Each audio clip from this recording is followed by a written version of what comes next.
আলহামদুলিল্লাহি রাব্বিল আলামিন আর রহমানির রহিম মালিক ইয়াউমিদ্দিন।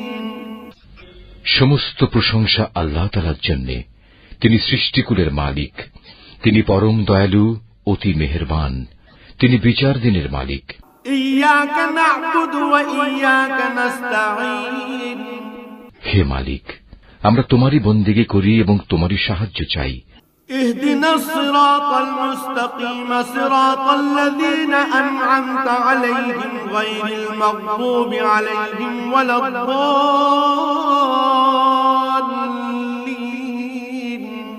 তুমি আমাদের সরল ও অবিচল পথটি দেখিয়ে দাও, তাদের পথ যাদের উপর তুমি অনুগ্রহ করেছ, তাদের পথ নয় যাদের উপর অভিশাপ দেওয়া হয়েছে, এবং তাদের পথ নয় যারা পথভ্রষ্ট হয়েছে।